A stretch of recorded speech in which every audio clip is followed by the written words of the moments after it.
So I'm totally convinced that there is no Ellie Conway. There have also been like conspiracy theories that this is actually Taylor Swift, but I think this whole story and book was just created as marketing for the film. And there's even an Instagram page supposedly with a blue tick of Ellie Conway. And I think this is just a ruse that was started in 2022 by Matthew Vaughn in the studio.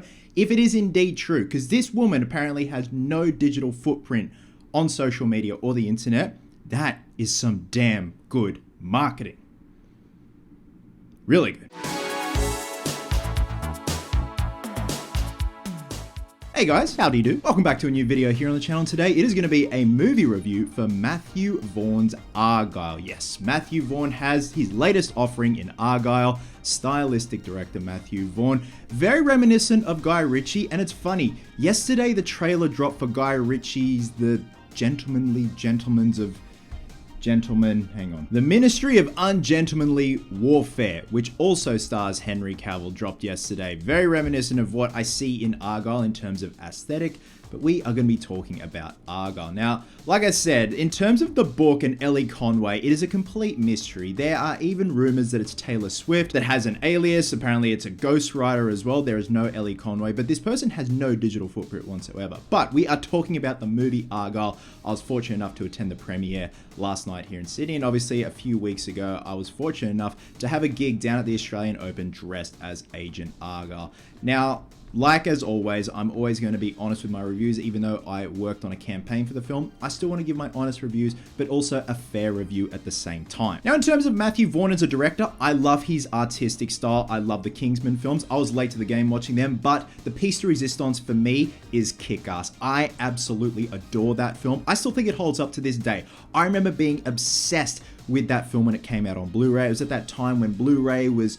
relatively new, but like, you know, they cost like 50, 60 bucks a pop, and I didn't care. I wanted Kick-Ass on Blu-ray. I think it's still such a great film. The performances are great. Aaron Taylor Johnson is great in that film, and overall it just looks like a graphic novel come to life. But now we have Argylle. So the basic premise for Argylle, without giving anything away, because I feel there are Marvel level spoilers in this movie. The plot has been kept very secret, but I'm just going over the generic plot that we get off the internet. Reclusive author Ellie Conway, played by Bryce Dallas Howard, writes best-selling espionage novels about a secret agent named Argylle, who's on a mission to unravel a global spy syndicate. However, when the plot of her book starts to mirror the covert actions of a real-life spy organization, the line between fiction and reality begin to blur.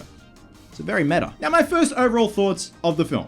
It was fun. It was really bloody fun. Typical Matthew Vaughn fashion, took a few twists and turns that I did not expect it to take, but I feel these twists are definitely going to divide the audience, because this is by no means a perfect movie. There is still a lot of fun to be found in it though. It definitely is misleading in terms of the poster and trailers and who the main protagonist is, but for me it worked.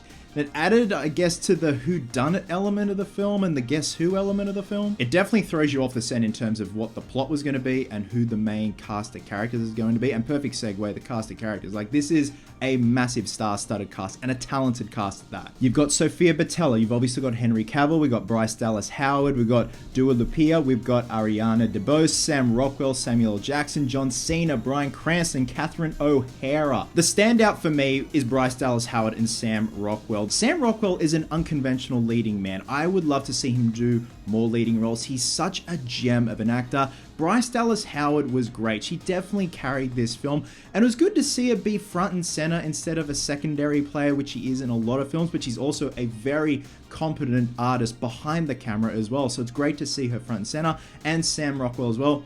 I'd love to say I love Henry Cavill's performance, but unfortunately I didn't see enough of it. He's in the film all but 5 minutes.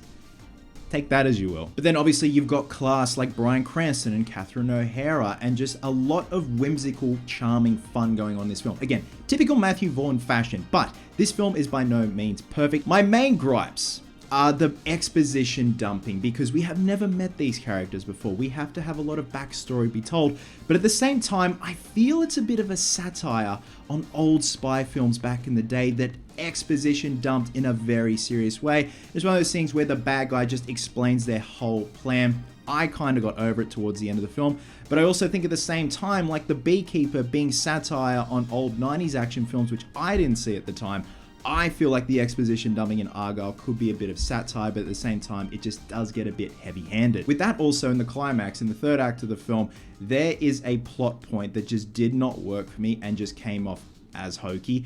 I had to go to the bathroom once in the film, and I don't know if I missed that plot point being explained, but when it happened in the climax of the film, it just completely threw me off and kind of took me out of it. Look, the film itself is wacky and silly, but this certain plot beat, this certain plot point, I just could not get on board with. It only lasted all but 5 minutes, but once it was over, I'm like, thank fuck, like that was totally unnecessary. Now also regarding the CGI is a little bit hit and miss, and I never want to knock CGI and say it looks shit, because as I will always say, you do not know the working conditions, you don't know the budget, you do not know the turnaround time. Case in point, the character of Alfie the cat in the film. There were so many shots where you could have used a practical Scottish fold cat. There were a few times where I'm like, oh wow, that's an actual practical cat. But other instances, you got Bryce Dallas Howard holding Alfie, and it just like she's holding and caressing pixels, and it doesn't flow well with the practicality of her hand. But correct me if I'm wrong, I'm pretty sure it's cheaper to use a real cat over a CGI cat, especially when the cat is just sitting there and it just moves funny and moves differently to a real cat. And there were just other shots in the film that just did not look good at all. And I take no pride in saying that. Again, you do not know what the working conditions are, the time restraints, and the budget, but it definitely took me out of that cinematic experience. And going back to the twists in the film, there are 3 big twists that happen in a span of, say, half an hour. And the plot for this film has been kept secret. Matthew Vaughn did a little video at the beginning of our screening essentially saying, guys, please don't ruin it for everyone. And I'm thinking, is this some Marvel shit? Like, how big's the plot twist? And I will give it, the plot twist is quite creative, and I do like it. It definitely tries to do something different and tries to be a spy film that kind of stands on its own, but also harkening back to these spy films of old that took themselves very seriously, but this is Matthew Vaughn, so it has that stylistic, over-the-top, colorful, slow-mo fight sequences that I think were handled really well. And there's this beautiful fight sequence at the end that involves some colored smoke and smoke grenades, and it almost comes off as a dance. It's like a beautiful dance at the end. It's all in slow-mo. Again, typical Matthew Vaughn fashion. Now, is this film overhyped? I wouldn't say overhyped. It's very misleading, and that may throw some people off, and some people may dig it. I, for one, definitely found some enjoyment in it, but at the same time, this is by no means the Kingsman. It is definitely not one of his best works. Now, in terms of paying money to see it in the cinema or waiting for it to come out on streaming,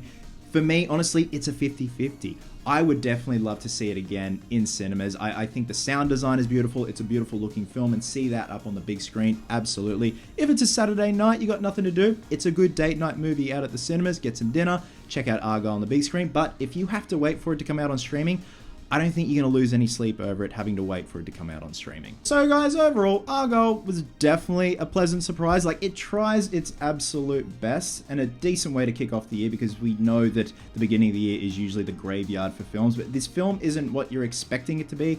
It definitely throws you off the scent, but at times it relies too heavily on some heavy exposition dumping and a bit of a hokey plot point in the climax of the film. But like I said, at the same time, I can see that being a satire on old spy films. But one thing Matthew Vaughn always delivers is stylistic entertainment, and Argylle does just that. Despite some at times distracting CGI, it's a 50-50 for me to either see it in cinemas or wait for it to come out on streaming. Would have loved to have seen some more Henry Cavill, but Sam Rockwell and Bryce Dallas Howard definitely lead this film. The whole cast played their best. I feel like this film deserves a participation ribbon. You know those ribbons you get where you do jack shit at an athletics carnival or a swimming carnival, but they feel sorry for you, but you still tried your absolute best. And with that, I'm going to be giving Argylle 3 Johnny Unitas's out of 5. Now that's a haircut you can set your watch to. So guys, once you have checked out Argylle, let me know your thoughts. I have a feeling this film may divide some people. There definitely is fun to be had in it.